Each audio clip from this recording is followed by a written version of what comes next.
There's 3 ways to get to your audience. The biggest way is the way in the middle, which is uploading a lot of context. So I know most of you have email addresses where your email provider stores all of the people that you've emailed. And even if you don't think they do, they do.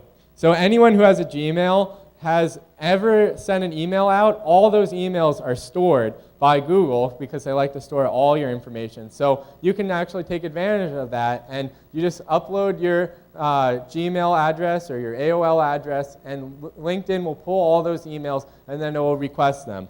But you gotta be careful with that because LinkedIn's kind of abusive. So even if you don't give them permission, they're pretty much gonna request everyone you're connected with. So be ready for that. The 2 other techniques, one is people you may know. So LinkedIn has an algorithm based off of the people that you're connected to and your searches, and if you add your email to it. So they have an idea of people that you might already be connected to. So for example, if someone that has 20 overlapping connections with you is not connected with you, LinkedIn might recommend them as people you may know, because highly likely that if you have an overlapping circle of 20 people, you probably already know each other. So you can just go through that maybe once a week or once a month and just plus people. And one pro tip on this is actually a pet peeve of Jeff Young, our Ohio LinkedIn guru. So when you're in the people you may know section, when you press the plus button, it sends a generic message that just says, I'd like to connect with you. And oftentimes when people receive those messages and they don't remember where they met you, they might not accept you just because they don't remember where they met you, but they still might want to connect with you. So be careful that when you send that out, that the person that's receiving it most likely will remember you. If not, the better way to do it is when you find the people you may know, click on their profile. So then you go into their profile. Once you're in their profile, what you can do is click connect. When you click connect from that menu, it asks you how do you know them. So you select how you know them, whether they were a friend or what business you were connected with them on. And then you can write a little message. So then they'll see a message that says, hey, we met at the last Lehigh Valley Elite meeting, and I just wanted to connect with you on LinkedIn. So then when that person receives the connection request, then they know the context of where they met you.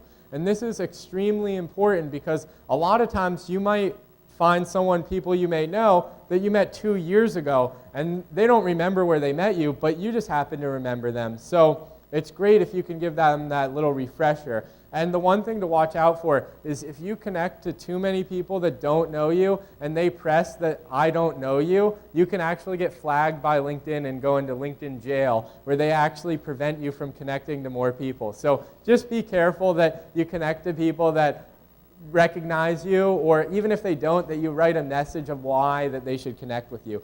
LinkedIn generally says as a rule that you should only connect with people you know. I'm not advocating for or against that rule, but what I'm saying is if you're connecting with people that you legitimately never met and just want to connect to because it seems interesting, at least leave them context and explain why you're connecting with them.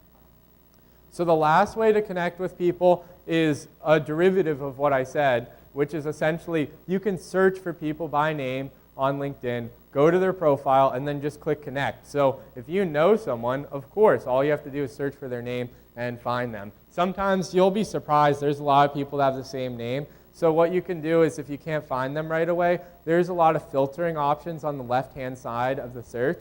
So easiest filter is just filter by geography. And then there's definitely going to be less than probably 100 people in that geography with the same name.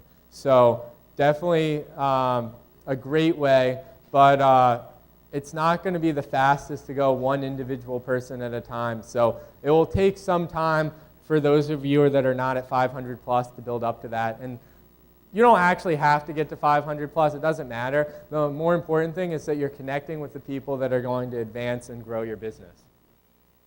Next thing is your groups. So groups can become a very powerful tool on LinkedIn because it allows you to go beyond the people that you're directly connected to. So groups, you have to think about it on LinkedIn, is like the networking groups like what we're at here, the Lehigh Valley Elites, the BNIs, the LaTips of the internet. So there's a lot of different purposes of groups. The most common types of groups are typically alumni groups because there's lots of associations, and a lot of times like the alumni directors are just like, well, let's create a LinkedIn group. So just think about all the organizations that you're a part of, and most likely they have some type of meeting group or alumni group. Start by joining those because you already have existing camaraderie with those people. So that's going to give you a connection to them and an easy way to reach out. One thing that's awesome about groups, that's a pro tip, is when you're in a group, you can select the people that are in the group by just going up to the top right-hand corner. So you can't see it in this screenshot, but basically when you're in a group, it looks just like your feed. Like there's a series of content that goes down the side, and then in the top right-hand corner, it says like the number of people in the group, and it says members. If you click on that in the group, you can see everyone in the group. So this is great. Like, for example, if you were looking for someone that is a hospital, like I know Lori does a lot with hospitals for landscape design, and you wanted to look and find someone that's in charge of maintenance at hospitals, there might be a group for maintenance professionals, and then you can go in that group, and then you can just search hospitals, and then you'll be able to find all the people that are in hospitals in maintenance within a group. And then if you're in the same group as them, you can reach out to them directly without having to be connected with them. So one key important tip, so I don't know how many of you guys are professional users or just basic. So how many of you pay for the professional version of LinkedIn? None of you. Okay. So LinkedIn has upgrades to it where you can pay for the professional edition.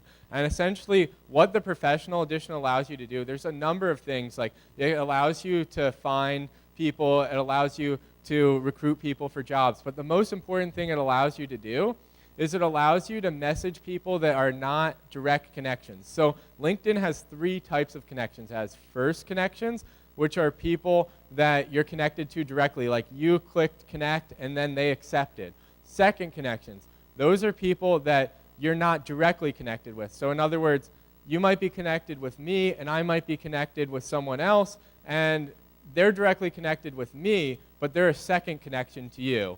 And then there's third connections, which are once removed from that. So in other words, there might be someone connected to me, you're connected to me, and then that person is connected to the person that I'm connected to. So think of it like kind of like a third cousin. And they're not that fun to hang out with, but they're there, so you can really take advantage of them. And then there's also people that are not connected to you at all. There's some more advanced techniques in the course that I do about how to work with them, but we're not going to cover that because that would be like a 30-minute discussion in and of itself. But it's important that you understand those 3 levels of connections, and that groups allows you to get and connect with people that are not within that key circle of your first and second or even third connection. So it can be very powerful to find people in terms of searching for the people you want to meet or sell to, and also to interact with them.